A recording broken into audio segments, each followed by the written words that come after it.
I'll do this in front of the camera here for you.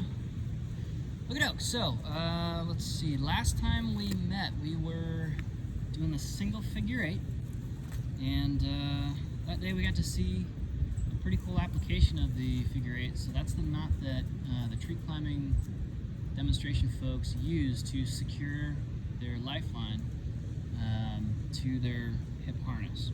So, as a review for the single figure eight line, I'm gonna put a U-shaped bend in the line and make the short end of the U, the working end, a little bit long. You wanna give yourself some extra space on the end of the line so that we have something to tie the double figure eight with.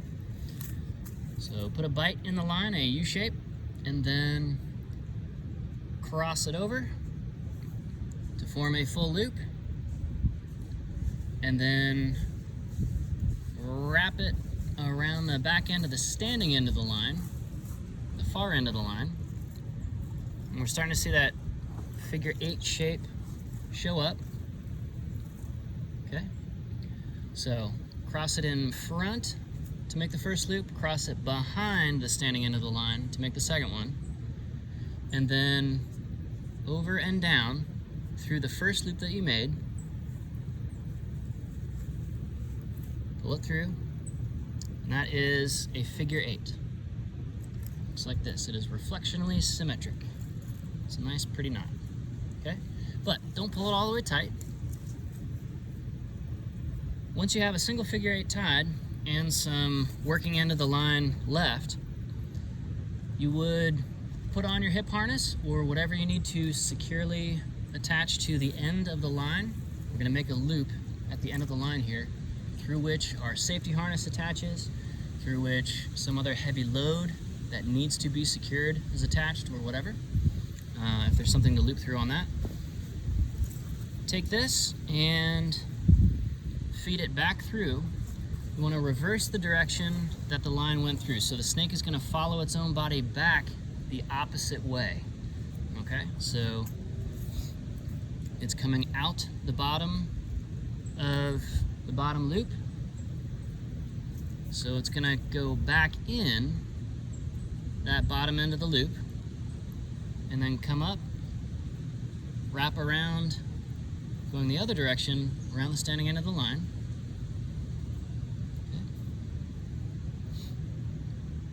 Okay. Go back through the loop again, around the back, and up through the top in the direction of the standing end. Alright, so this is a pretty goofy looking knot until it's all cleaned and nice and tight. So that loop we just made by backing this thing up, we want to have our harness through that, and on this one,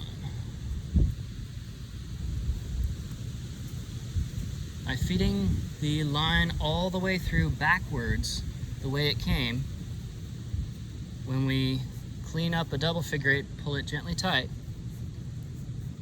It's that same single figure eight, but there are two lines instead of the one going through. And this is a safe loop. This is a non-binding knot, so no matter how hard, if you put tons of pressure on this, assuming this line can handle tons without breaking, this is always easy enough to pull apart. We just pull on the top of the double figure eight, pull on the bottom of the double figure eight, and the whole thing just naturally pulls apart. No big deal. Okay? Another way to tie a double figure eight, if it's too confusing for you to sort of leave a bunch of working end left and then feed it back through the way it came to double up the knot after passing it through your hip harness loop.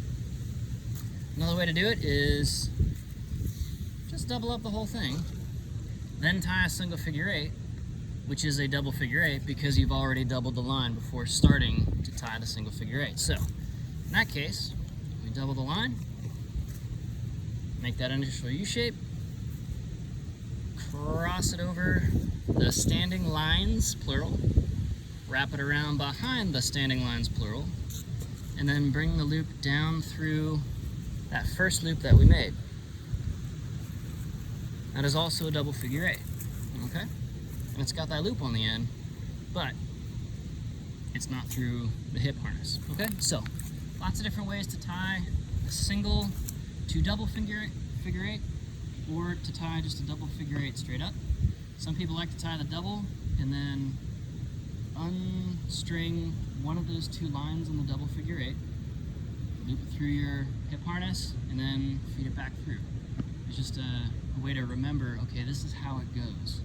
So I'm gonna undo it, slip it through my harness, my safety gear, and then redo it, okay? Cool. This one can be a little bit confusing. How are we all doing? Yeah. Yeah.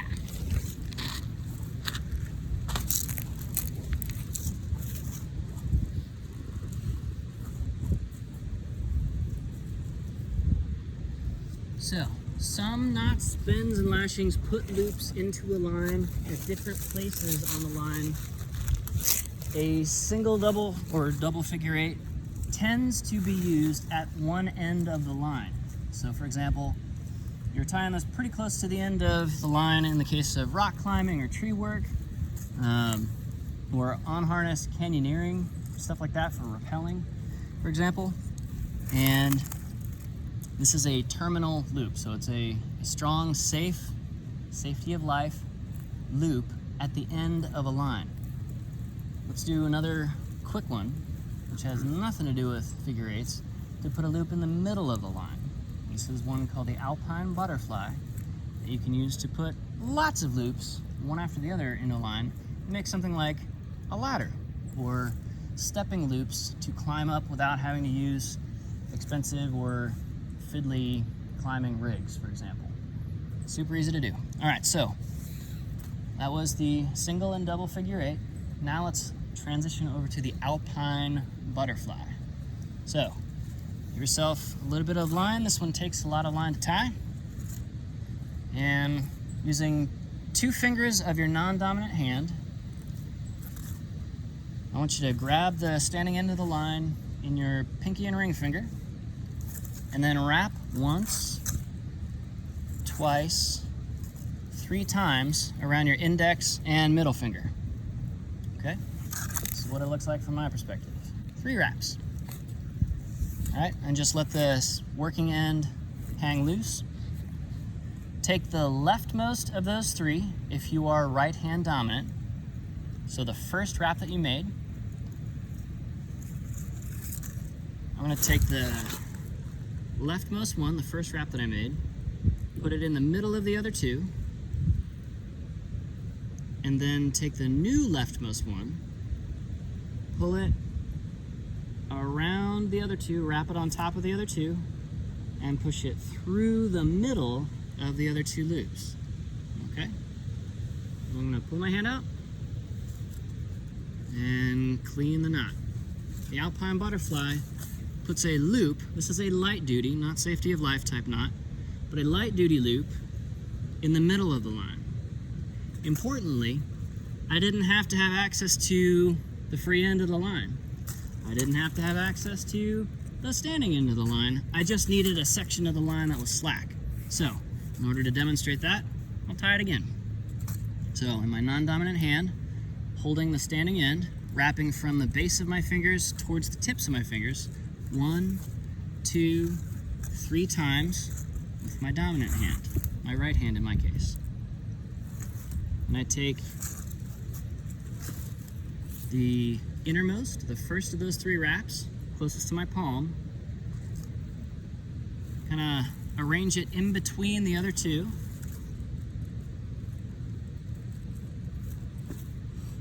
Then I take the new leftmost, in my case, because I'm right-handed, the new leftmost of those 3 wraps, pull it over top of the other 2, and then feed it through the other 2, and pull it through, and now I've got another loop in my line.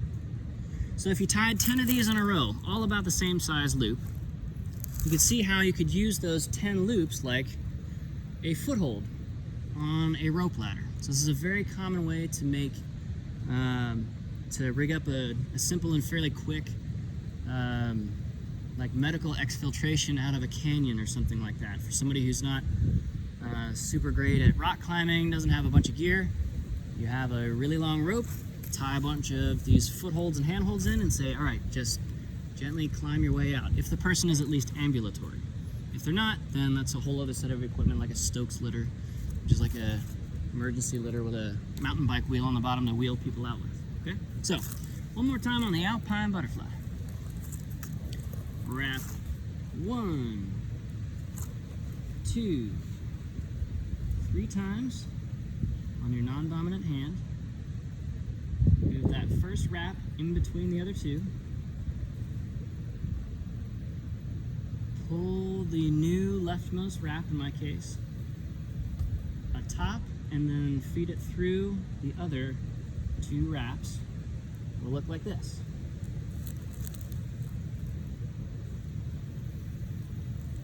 Pull that non-dominant hand out. Lay in the knot. And you've got 3 loops in your line. The Alpine butterfly is so named because the way that you untie an Alpine butterfly is by, so if the line has tension on it, the sides of this knot wrap around the 2 ends of the line, a little bit like somebody thought this looked like a butterfly's body. So the knot is the butterfly's body, and the 2 outermost wraps are the butterfly's wings. So you pull on the wings, and the whole knot comes apart very easily. Doesn't matter how much tension has previously been on it. It's very easy to untie. All right, so you see the wraps going vertically around the standing and working end of my line, right there and right there. Somebody thought that looked like butterfly wings. So you face that side of the knot, pull on those 2 wings, and the whole thing just comes apart. Okay? So Alpine butterfly. Pull on the wings, the whole thing comes apart. Good. Cool. Does anybody have any questions about the Alpine butterfly? Cool. All right, any questions about the single or double figure 8? That one's really important.